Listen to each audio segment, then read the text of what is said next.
This video is brought to you by BTI Institute, a New Jersey leader in certification-based management training. Okay, this presentation is basically something that's been evolving for many years, and I put the word beyond on it because the original take was looking at what Agile was, but then looking at over the last couple of years what organizations are trying to do, and I think to myself, it's like just sitting. It's just like sitting there. It's like just waiting, to be grabbed. And so that's why, the word beyond is here. And so just a little bit about me.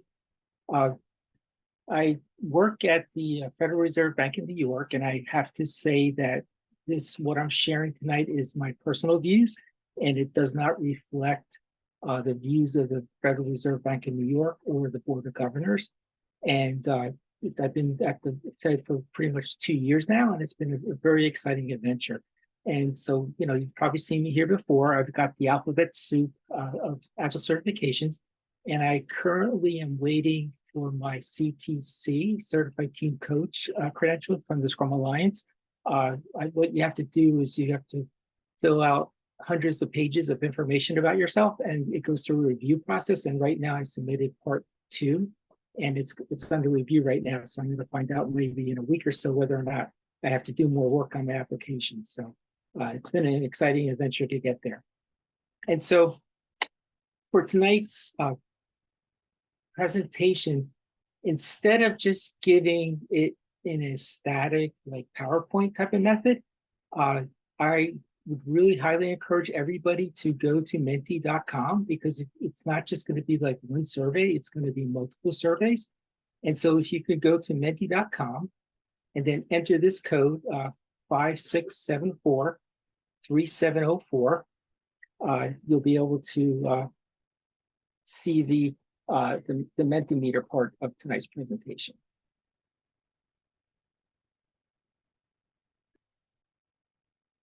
And so now, is everybody able to get into Mentimeter? Is there any questions? And the nice thing about Mentimeter, and what I want to share this with you because you can get a free license. What I'm doing tonight is using the Mentimeter free license. And as you're going to see, you can do a lot with Mentimeter. We're going to actually be doing quizzes. We're going to be, gathering information. And so for the first question that we're going to ask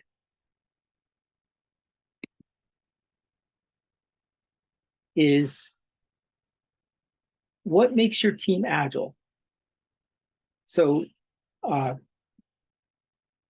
if you can just go to mentimeter.com, and what will end up happening is it will start building a what you call a word cloud.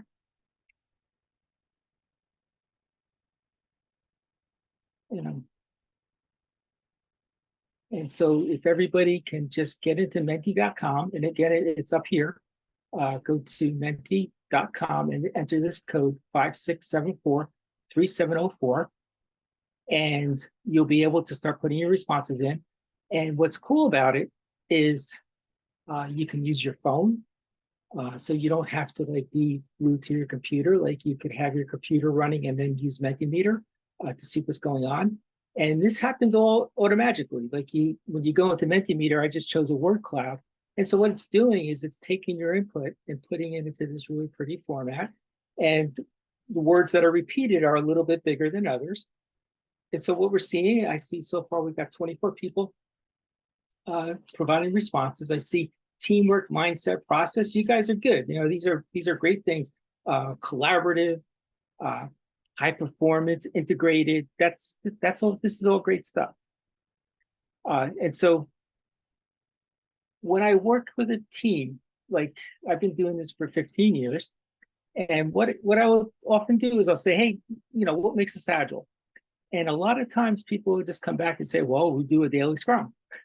And I kind of smile a little bit, but there's really a lot more to it than that. And so hopefully tonight we're going to be talking about some things, and you're going to get a deeper understanding of exactly like what does make your team agile and how it's agile. And I see that we have 52 responses. This is really great.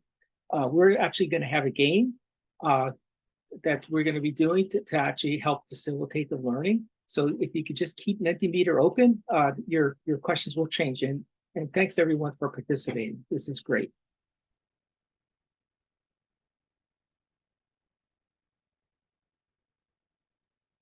All right, so this is the ultimate challenge, and I'm a Dilbert fan. And so the manager goes, I'm going to hire a director of change management to help employees embrace strategic changes. And then, you know, our friend Dilbert will come back and say, or we could just come up with strategies that make sense. Then employees would embrace change. And guess what? The manager said that sounds harder. And it is harder, you know, to actually come up with something that people will embrace and want to do rather than just having somebody come in from the top and push it down. Like their manager, the manager will tell their manager, that manager will tell this manager, and before you know it gets pushed down to the employees. So that's been like a long, ever-going challenge. And what I'm going to show you tonight is by embracing lean and agile, you already have the tools in your hands to do this. And so the other thing I would like to do is, if you have a question, just put it into the chat and John will let me know, or you can say, hey, Bob, what about this? All right, so this is an opinion where most, you know, organizations, they live in a what you would call a predict and plan world, where like this is like a perfect example. Like it's raining out, right? So when you get somebody that thinks they can control things, they're going to say, well, hey, it has to stop raining. I got this plan. I'm commanding the sun to shine. And in reality, that's not at all possible. And that's why there's this mindset, and Agile kind of came around in 2001, where basically, well, maybe we can't control everything. Maybe that's not possible. And a real quick story, I was president of the IBM Club like at the beginning of my career, and I had a really large budget to have a family day picnic at the Great Adventure Amusement Park. Like this was huge. This was the first time we ever decided to go outside, you know, go to someplace else rather than the recreation area that was at the Dayton Princeton site. So basically we had the party, it was all planned, everything was totally perfect. Guess what? It rained. So when I saw this, I thought of that, you know, how I was living that time. I'm like, oh man, what are we gonna do? It's raining. Like, you know, we got all this money spent, you know, we're talking hundreds of thousands of dollars in tickets. And instead of panicking like that, I should have been thinking, well, wait a minute, we have the budget. Why don't we just give everybody a poncho? You know, it's like, it's not a big deal. And plus that, and so these are the kinds of things that you just can't control. So even though it was the best planned event ever, it rained. And, you know, the event went off, you know, people got a little bit wet, but everybody had a really good time. This kind of stuff happens. And so living in the sensing and responding world is you want to be able to find ways to find out what's going on. And that's, you know, in the sensing. And then based on what's going on, you would respond with an adequate response. And that's the power of an agile team. Because when you have an agile team, they're constantly sensing, like they're constantly looking for feedback. Like the whole idea around Scrum is you do a 1 to 4 week sprint. And so what that does is it allows the team to sense what's going on at each sprint duration, where after a week, they'll find out if they're doing it right. They're not waiting 6 months or a year. And then if you think about living organisms, when it's bright, your pupil gets small. When it's really dim, your pupil gets big. That's sensing and responding. And then you look at a plant with an image. If you put light near a plant, eventually it will start growing toward the light, and by basically changing the way the cells are being structured. So that's another example of sensing and responding. So my question is, as us humans, why can't we do this too? Why can't we bring sensing and responding to our work? And basically, when you bring lean agile, it actually enables teams to do this. And unfortunately, in my experience, we have this like right in front of us, but people don't see it. they think, oh, we're just going to start doing Scrum. And then all of a sudden people start doing Scrum, but they don't really know why they're doing Scrum or how they're supposed to be working. All right, so now this touches on the beyond part. I'm going to be talking about fostering an agile mindset. And then the beyond part is so just looking around, I can't say it's that recent, but this has been going on. Companies seem to want environments where people collaborate. That's like the buzzword. Like, how do we get collaborate? How do we get diversity? But the problem is the company's sitting in a space where they're on the left side, where basically they're there driving the team. They're trying to tell the team, you got to do this, you got to do that. You have to direct people. You can't let people figure it out themselves because you have to be in control. So basically, how do we do that? How do we take that mindset and move it into a more lean, agile thinking environment? And this will also help the company really be competitive, because now the employees are actually have the buy-in. It's not the managers telling people what to do, it's the employees that are actually doing it.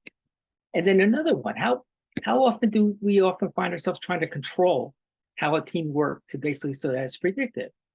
And like, again, looking back at that sense and respond diagram, it's raining, all right? You can't control if it rains or not. Maybe somebody brilliant one day will, but maybe not in my lifetime. So basically, you go from a mindset where on the left you're trying to control it, but why not think, how do you let people poll work, and how do you create more transparency? And again, this is now bridging from a really fixed mindset of control to a more of an environment where people are transparent and people start pulling their work. And how often does this happen? Like I'll get into conversations like, oh, we've done it this way for the last 5 years, we got to do it that way. And so that's, maybe that's safe, maybe that works, but maybe there might be a better way of doing it. Maybe you might be doing something that might be taking you a few hours when really it could be done in 5 minutes. Again, I'm just kind of throwing out numbers here, but people are afraid to try that because basically, if they've done it this way, it's been successful, why take the risk? So what you want to do is have an environment where employees feel safe. And the other thought process is that, this sounds a little scary, is this whole idea of failing fast, where basically, if you're in Scrum, let's say you're doing a 2 or 3 week sprint, why not try it and then find out at the end of 2 or 3 weeks that it's not going to work, rather than waiting 6 months or a year or something to find out something. So again, it's a mindset shift, and the tools are right here with Agile, but a lot of people are they're just not seeing it. So hopefully after this presentation, you will, like I do. Okay, then the last one is like, how often do we get stuck on, like, we have this plan and we said we're going to deliver this, like say January 15th, okay, just arbitrary date. But the customer's saying, well, wait a minute, Bob, what you're building is not going to help me compete with my customer because the competition shifted. I need something else. All right. So now, yeah, we're going to deliver something on January 15th, but the business that our customer, the business that we're building it for, doesn't need it anymore. And so how are we going to beat the competition, and how are we going to deliver value? Yes, the plan said we were going to do this, but maybe that plan was written 6 months or a year ago. And so these are all the kinds of things that we're going to be talking about tonight. And then, so the next area is like, what is lean agile? So we're going to go back to Mentimeter, and there's going to be 8 items that you're going to see in Mentimeter. And what I want you to do is choose the top 4 items that you would be the most valuable to you, your project, your stakeholders, or anyone. So let me switch back over to Mentimeter. And I'll go to that page. And again, if you're not on Mentimeter yet, hopefully you're still there. These are the instructions. Again, it's menti.com, and this is the code 56743704. And so now you're getting presented with the next question. And again, we don't know who you are, so there's no right or wrong answer. And the top 4 most important things to your product, initiative, or program. So if as people are putting in their entries, we're going to see what people are picking. And so far, responding to change is coming up the first. Processes and tools. And I just want to do a check. Is everybody able to access Mentimeter? Are we good so far?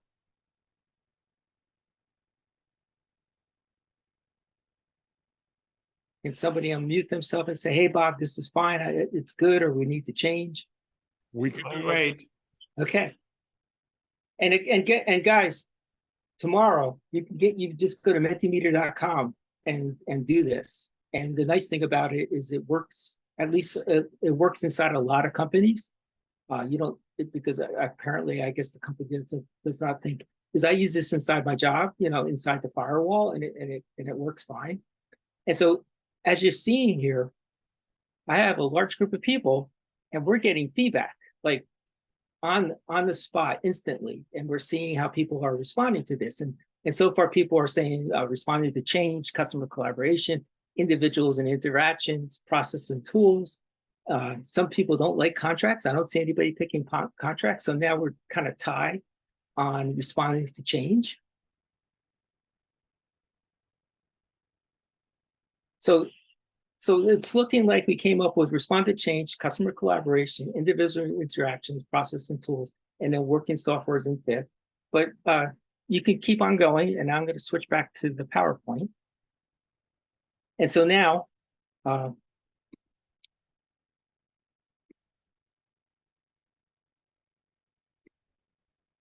we agreed with individuals and interactions. Not so much working software, but I think that was number 5.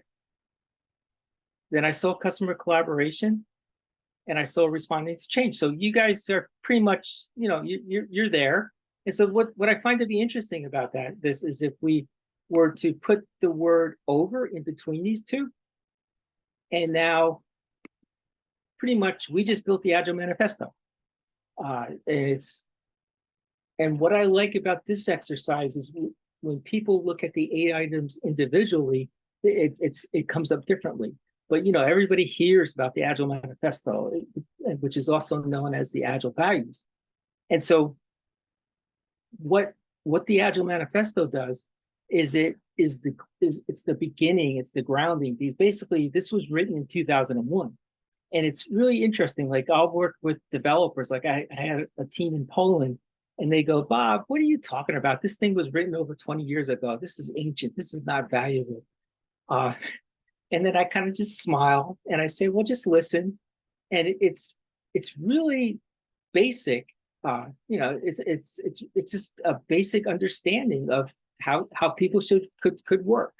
And there's been people trying to change that word working software into something different, because pretty much Agile can be used for anything. It's just not for software. But the original people that wrote it, I believe it's around 18 people, the signatories on the bottom, they basically said, they weren't going to change it. So they kind of froze it.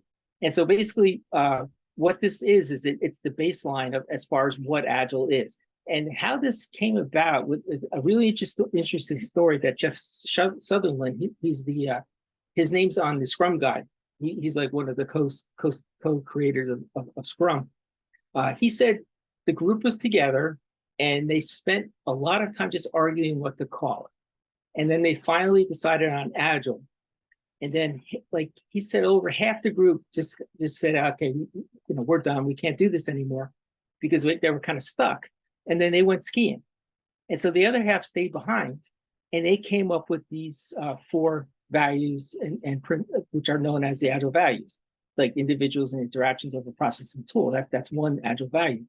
And so when the group came back, they said, wow, this is really cool. And so that's another example of like when you have a smaller group, you're more likely to get something done. Like how often are you in a meeting with like 20 people and it's really difficult to get anything done? There's just so many different, views and arguments coming in. And so when the group was smaller, they came up with this. And then basically, after they came up with this, they said, this is great. And then they said, how are we going to do this? And that's when they came up with the principles, which we're going to be getting into later. And so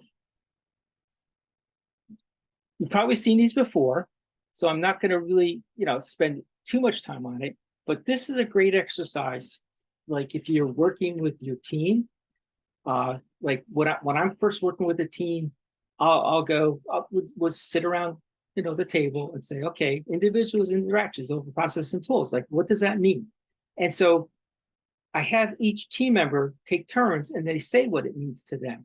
And what I like about that method is it kind of opens up everybody's mind. It's not just Bob talking, it's the team talking. And then what's really cool is when they all start talking among themselves, like, oh, that's what this means. And so real quick, I'm not going to go into too much detail about this, but it's basically talk to each other. Don't let the process basically dictate it. And then also figure out ways to remove things that get in your way. And so a lot of times people, working on Agile teams are saying, oh, we're Agile, we don't need process. And that's not true. It basically just says put more focus on people and talk rather than having process and tools. Because how often do you end up seeing these email communications with so many people copied? And so when I start seeing that kind of stuff, I get off my chair and I walk over and say, what's going on? And just have that conversation. Because that's how you get work done. You don't get work done by spending time crafting these emails, copying the whole world, getting everybody all upset. So the next one is working software over comprehensive documentation. This is an interesting one too. And again, think about it. It was written in 2001.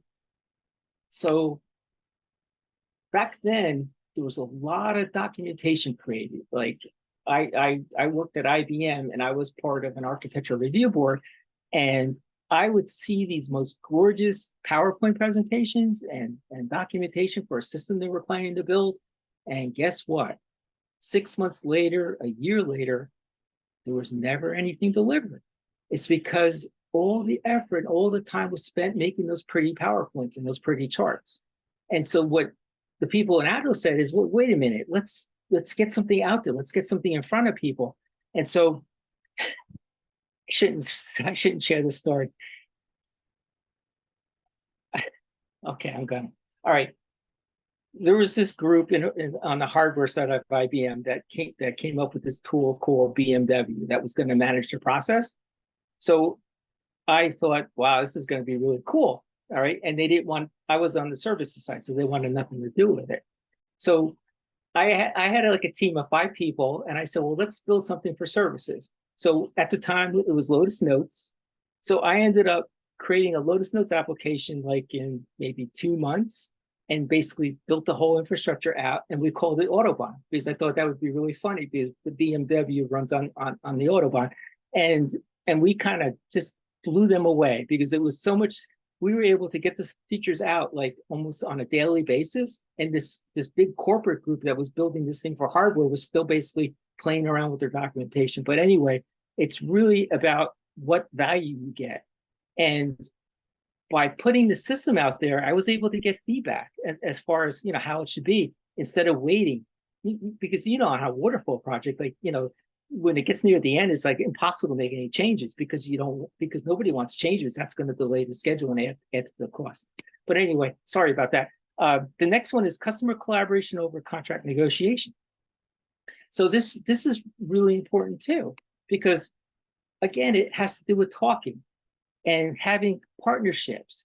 And often, people will say, well, we need contracts. And I'll definitely agree, you do need a contract. But the minute you find yourself going to page 8, section 2.3.1, you're in trouble. Because now, basically, everybody's playing the blame game instead of just talking and figuring out how we can get through this. And also having that frequent feedback. By talking, you're getting that feedback. Like when I have my Scrum team work, I don't wait for the sprint review to show that what we built. I show it to my customers as soon as something's ready. We get it in front of people. And so, like I had a team in a previous employer where every day we built something, and every morning they happened to be in Pune. They would actually go and test it and give us feedback. So we had a daily meeting in the morning, with the people, with our user community. So by the time we got to the sprint review, they knew exactly what they were going to get, and it was spot on what they wanted. So that's that whole idea of frequent feedback. And so the last value is respond to change over following a plan. And as PMPs, this used to frighten me. It's like, oh my goodness, we have to have a plan, right? But what good is the plan if you're not delivering what the business needs and not able to reprioritize what's important? And again, that's where the power of using Scrum, where at the end of the sprint, the product owner can say, hey, I don't like what I saw, let's do this instead of saying, well, we're supposed to do this, then that, then this other thing. And then the customer will be going, well, I don't need that other thing anymore, by the way. I just stop in the middle. The other thought is, if you're building something and they're seeing it built, and let's say you have a backlog of like 200 things, and maybe after 100 items are completed, the customer's saying, hey, Bob, I like what I have. We're done. Think about that. If we went and built the other 100 things, think about the maintenance costs. Think about the cost to actually build 100 more things. We now take that money and put it into something else. And so that's the power of Agile when you're actually doing it right. So I hope this was helpful to you. And it's, I hate to say it, but it's not, these are not really talked about enough, and they're not shared enough. So now I'm going to go back to Mentimeter again. And we're going to be spending time in Mentimeter a little bit longer this time.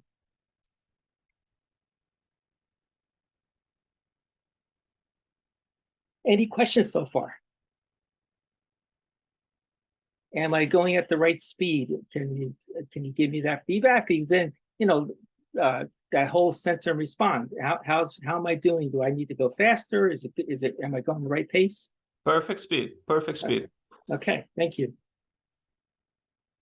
All right. Now, this is a game. Well, wait a minute. I got ahead of myself, so I'm sorry. These are the 12 principles, all right, that actually represent. Remember I told you the story in Snowbird, Utah, where they came up with the Agile Manifesto, which is the values. And so now they actually got together and they said, okay, how are we actually going to go do this? So I'm going to be introducing you to these 12 principles through a game. And I know you can't read this, but another thing you can do with your team is, like, if you're new there working with them, you could say, hey, what's your favorite principle? And 9 times out of 10, you'll probably get a blank face. They'll be like, what the heck are you talking about, Bob? You're always talking about this crazy stuff. And like, for me, right off the top of my head, I'd say sustainable pace. Basically you must, developers and the team have to be able to maintain this sustainable pace indefinitely. And that's so critical because people get burned out. And then the other one that's my favorite is simplicity, maximizing the work that's not done. Because think about it, if you build something, if you don't keep it simple, it's a lot more harder to support. And I could tell you another story on that, but maybe if we have time.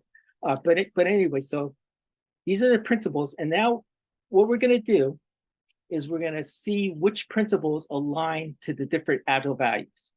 And so there's 5 questions in the game, and hopefully more people will join. I see that there's 25 people. And as you probably saw, you could basically call yourself whatever you want. Again, this is a safe learning environment. So we got 25, 26 people going. And think about this. You could do this with your team. It's here, it's available, it's free. Okay, so it's looking like we're pretty much stabilizing with 26. If you want to get in, it's menti.com, and then the code is 56743704. All right, so now going to go to the next slide.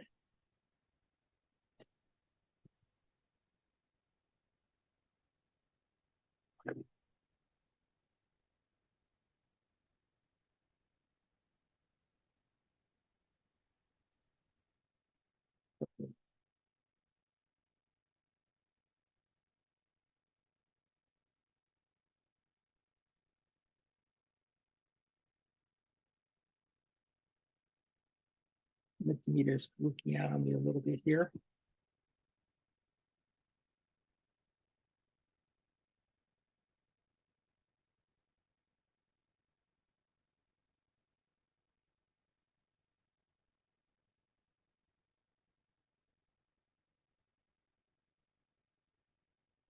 Something happened to that first question, so I apologize. So let's, okay. This is a Bob problem. The last time I did this, I made the same mistake. You have to hit enter. Like I don't know if you could see me, but as I'm using Mentimeter, I'm going to the slides with the arrows. But when the people are sitting there ready to go, you have to hit the enter key. So I apologize for that. And the faster you enter, what Agile value aligns with this Agile principle? Agile teams do not need documentation. And basically, the 4 values are on the bottom. And one is, this is not an Agile value. That's one of the answers. And time's up. And so basically, the person that said this is not an Agile principle is correct. It was kind of a trick question because it kind of tied in with the documentation in the value, but I just wanted to show you how this works. And so now we've got 20 people got the answer correct.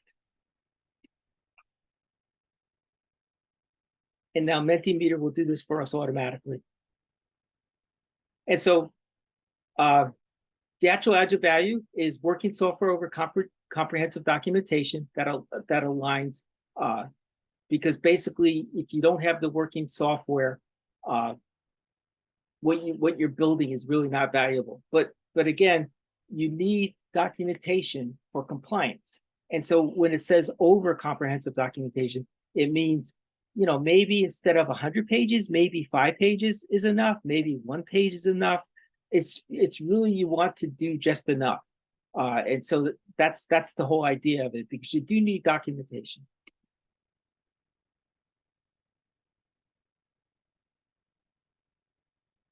All right, and now this gives us who's in the lead. It looks like JD's in first place with 500 points.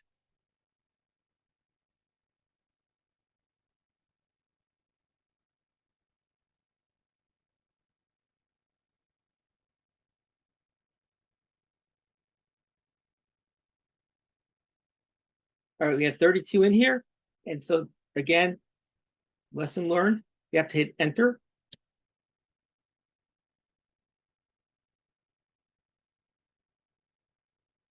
Agile value that aligns with build projects around motivated individuals, give them the environment and support they need, and trust them to get the job done.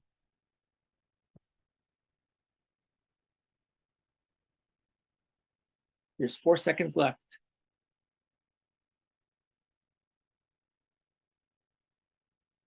That was great. The people that selected individuals and interactions over process and tools got that one correct. And the reason we're using the quiz format is for you to take a deeper look, because by doing this, you're really starting to think about what the 4 values are when you're trying to align the principle to it. So that there's a reason for like why we're doing it this way.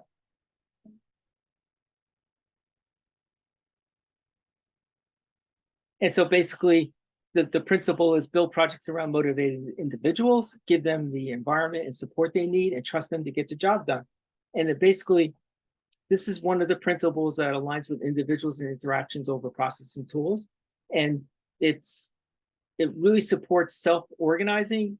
They now call that self-managing, but back in 2001, they called it self-organizing. And then there's other principles that align with individuals and interactions over processing tools. And basically this is the sustainable development one, where the developer, sponsors, and users have to maintain a constant pace indefinitely. I was on a project, I was working at the SEC, and I was a manager of 26 developers. And when I walked in, they were doing what they used to refer to as the death march, where everybody was like a zombie, because it basically the business was promised something that couldn't be delivered. And so everybody was like working nights and weekends and had no life, and everybody was just miserable. And so that's why this is a really important principle, where you have to be sustainable. And you can't say Agile team members don't work overtime. Yes, you do work overtime sometimes, but it should not be the norm. And the whole idea of getting the team to volunteer for work That's really what it's all about. You want people to volunteer because they know, because a lot of times, people will get hung up on, what's your schedule, all this resource planning type of stuff. It's like, why do that? Just ask the person. The person knows they're going to be in training for a week. They're going to be on vacation for a week. So they're only going to be able to do work for a week in the sprint. So when they volunteer, they will volunteer for a week's worth of work. We do not need to manage that. They can figure that out. We pay them a lot. So that they have a mind. So we have to let them do that. And that's so important that, you have to let the team member volunteer. And then the last one that aligns with this value is the best architecture's requirements and designs emerge from self-organizing teams. And that all comes in where the team doing the work understands what they're doing. And you can't have some, people from architecture coming in and dictating stuff. But again, you want to have it so that the team comes up with the design, they present it to the architecture review board, because yes, whatever you build has to work in the enterprise, but it should come from the team, because the team is the one that's closest to the work. And the team knows what needs to be done next. And a lot of times people get hung up like, oh, when we're planning, what needs to get done, why are you doing that? Ask the team. There's nothing wrong with just asking the team what needs to be done next. So these are the principles. These are the three principles that align with individuals' interactions over processing tools.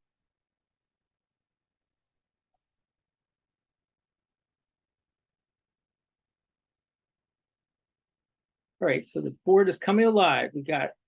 It's looking like we changed our leader up. JD's still on top. We have 892 with Max and 850 with Jeff for the fast. And Max got some bonus because he was the fastest.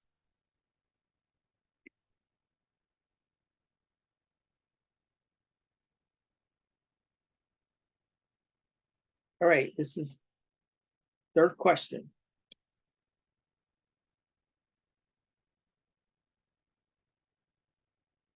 Which Agile aligns with welcome changing requirements even late in development? Agile processes harness change for customers' competitive advantage. We have 8 seconds left.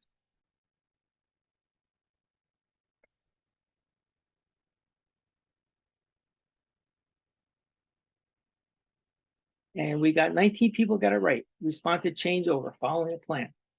Okay, this is great. So let's go to the next slide. So just to share with you, in my PowerPoint presentation, I had this. I had this chart. And so what I did is I just took a screenshot and put it into Mentimeter. All right, because what I would do prior to using Mentimeter would be I would just bring up the chart and talk about each of these pages with the team. But adding the Mentimeter concept gets people more engaged and more thinking about it. And so we talked about the first one, definitely welcome changing requirements and basically be nimble. And that means you have to understand business changes. And so it's okay. It's okay to let the requirements change, but only if you're following Scrum, you only change requirements at the beginning of the sprint. Once the sprint starts, you're pretty much, you have this thing called a reciprocal commitment. And that basically is a commitment between the team and the product owner saying, we're going to do this. But so you don't want to change the requirements then. And if it's really off, the product owner could just say, boom, sprint is canceled. The product owner has that power. So you don't want to open the door for changing requirements while people are actually developing and trying to meet things they committed to. And then the other one that aligns with this is at regular interval, the team reflects on how to become more effective, then tunes and adjusts behavior accordingly. And that's basically the continuous improvement around Kaizen and the retrospective process. And pretty much when you do a retrospective, you basically put a lens on. So like if you were doing a 3-week sprint, you would say, for the last 3 weeks, you just kind of look at it that way. What happened? And then basically the team would talk about it, and then you find out what slowed you down, what should we stop doing, what could we do to help us speed up. And if you do this process correctly, your team will get faster, and they will not be working overtime. It's pretty amazing if you allow the process in the team to work.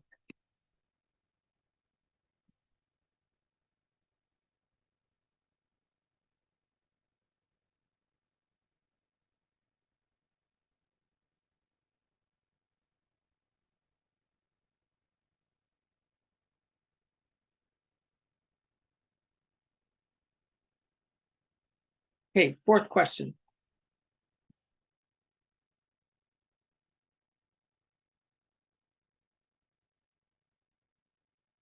Business people and developers must work together daily throughout the project. Which agile value aligns with that? And we have 6, 5.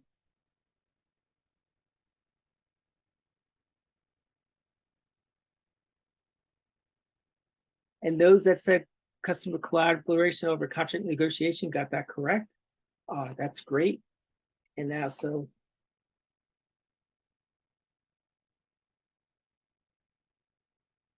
we got this one right.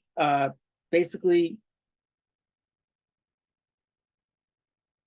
the good thing is if you're working with an agile team, you'll probably get what you really want because you're giving that constant daily feedback, but it's a lot more work.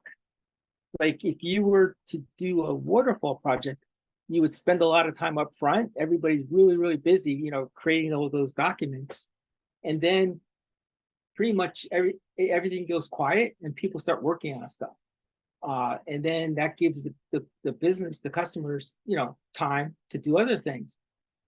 But then the arguing starts, you know, once things start moving into the test environments and stuff like that, when they actually start seeing what they asked for.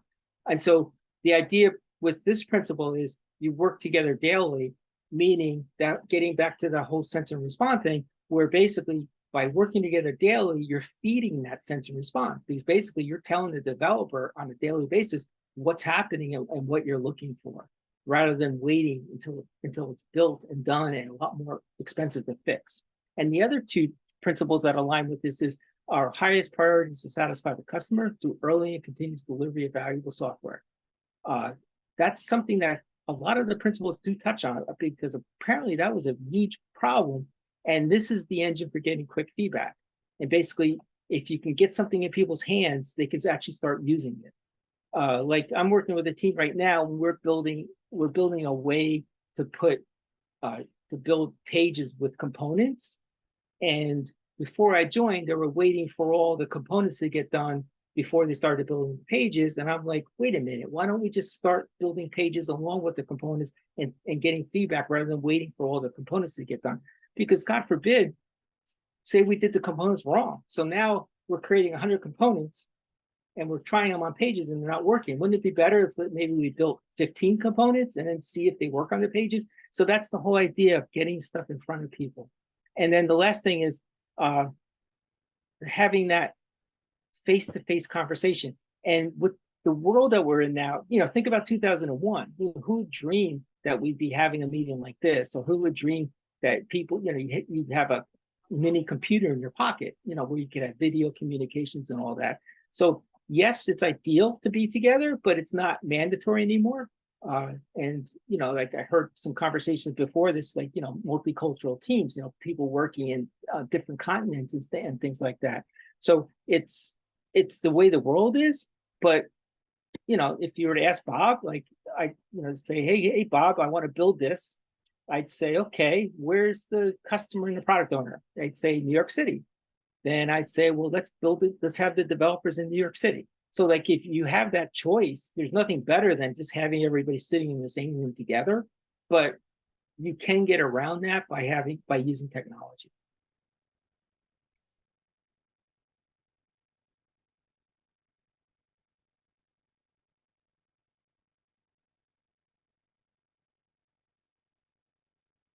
And thanks for going through this quiz and everything with me. And it's looking like we have a new leader named Barbara with 2,554 points. So now a way to see who actually comes up with the winner will be the last question.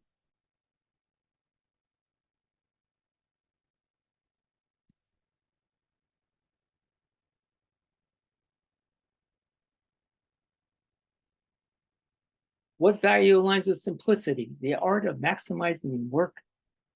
The amount of work not done is essential.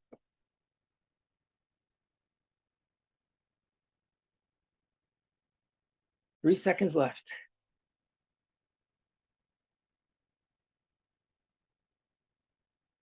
Okay, 11 people got that correct. So I guess it's going to be close to see who the final winner is.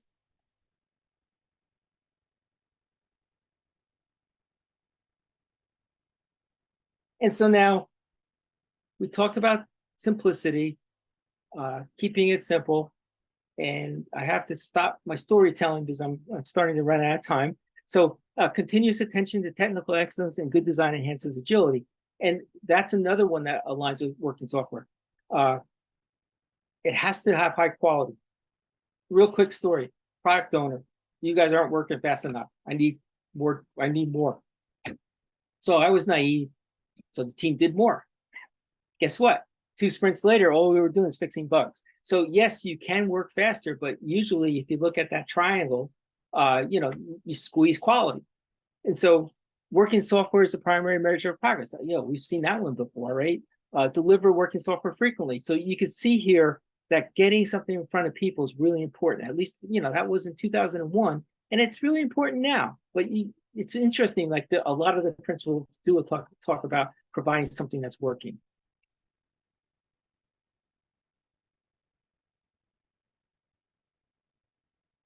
And then this will be the final winners here.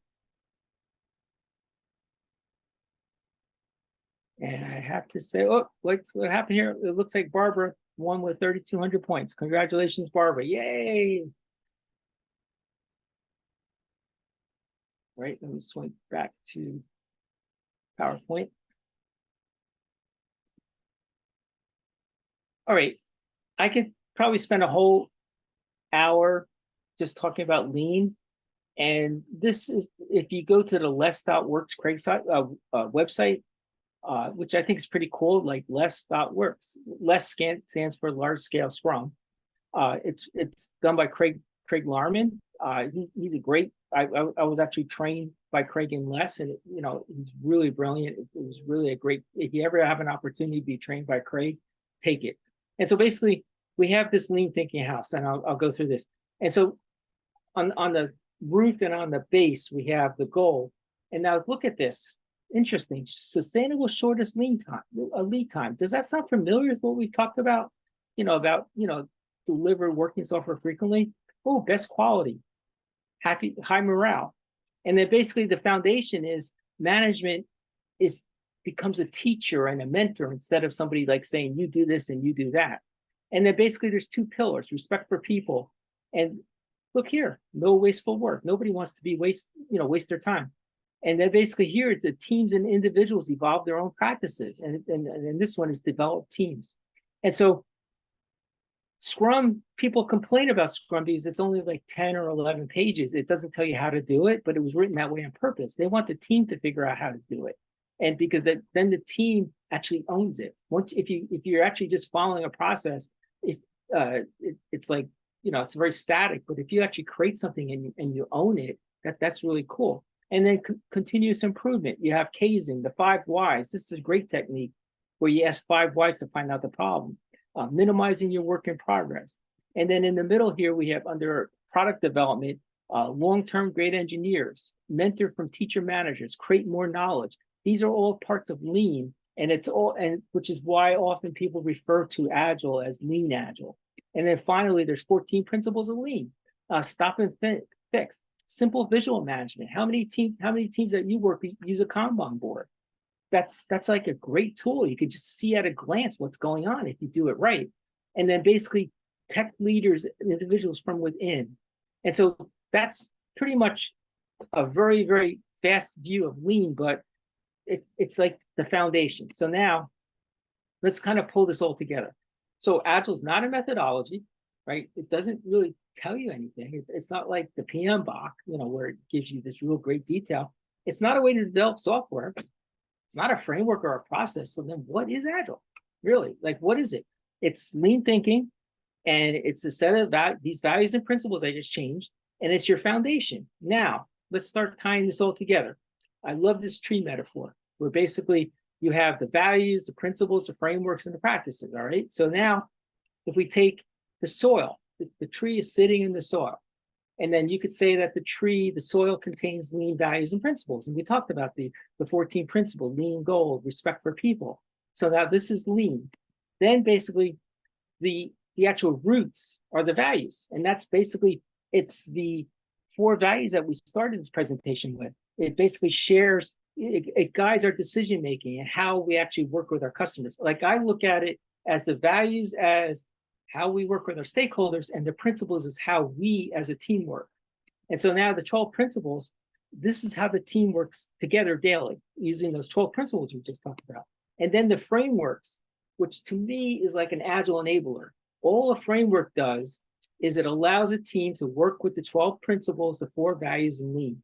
That's all it is. It's really not that complicated. So what Scrum does, it was designed so that a team following Scrum will be able to do the 12 principles, and embrace the 4 values, and do lean. And then the fun stuff starts on top, where you basically do these different practices. And these different practices come from different other disciplines, like self-organizing comes from Scrum, pair programming, continuous integration. These are all things that teams evolve to. And that's like the leaves of the tree. So now tying it more closely together, we basically, you go from doing to being agile. So now let's say a team is handed Scrum, all right? They just start doing it. They just start doing it, but they miss the whole idea of being agile because they're just doing Scrum. They don't understand why they're doing Scrum. Like each event has a reason that you're doing that event. It's not just to have your daily Scrum. There's a reason for that. It's not a status reporting meeting. It's a planning meeting, but a lot of people don't know that. And then basically the framework allows the team to then work with the principal values and lean. But if the team starts here, they kind of just get lost here. They don't go down to understanding why they're doing it. And so basically, this is from Homer with a great quote from the Odyssey, is the journey's the thing. And what happens is people kind of go at Agile in their same way. And so now let's kind of tie this together. I'm sorry, this is a repeat slide. And so now looking at Scrum, it's got the most mindset. This is a survey that goes out every year, and it usually Scrum comes up on top, but these are all different Scrum Agile frameworks where it enables a team to do Agile. And this is from the State of Agile report, and you could just Google that and get the latest one. And so there's many different flavors. So basically, if you look at the practice pair program, it comes from extreme programming, and the principle is building projects around motivated people, and the values individuals and interactions over processes and tools. Now the other one, tying it together, the practice is self-managing. It's now called self-organizing. It used to be called self-organizing. The framework Scrum, and then the principles, requirements, designs emerge from the team, and then basically the values, individuals, and interactions over processes and tools. So now, this is where we start to look at what we just talked about, and this kind of ties it all together into the beyond. So now, do these 12 principles impact our mindset? So like if we wanted to create an environment for intrinsic motivation, we take the 12 principles, and now this is just Bob's version of it. It could be anybody's, it could be any 12 of them. And so what I'm showing here is that chart I showed at the beginning, things that companies do, they want to get away from that. They want to be agile. It's like just hand the 12 principles to people and enable them to work with them. Like how can we control the team's work to achieve predictability? You can stop doing that by maybe delivering software, making it simple, have face-to-face conversations. And so that's basically the principles that enable this lean agile thinking. And then you have creating safety. How could we do that? Well, satisfy the customer, be a self-managing team, have great quality, reflect how we're doing. But it could be more than these. These are just Bob's opinion. So I'm hoping you're getting how this all ties together. And so how do you deliver by value? Well, welcome change in requirements and make it simple. And so I'm hoping that what you got out of the presentation was that it's here, it's right in front of us, but people, I can't say, I don't want to, I'm not judging, but I don't think people are seeing it. It's like right in front of us, how we can have things, how we can enable employees to provide what companies want. And so real quick feedback method, it's called the fist of five.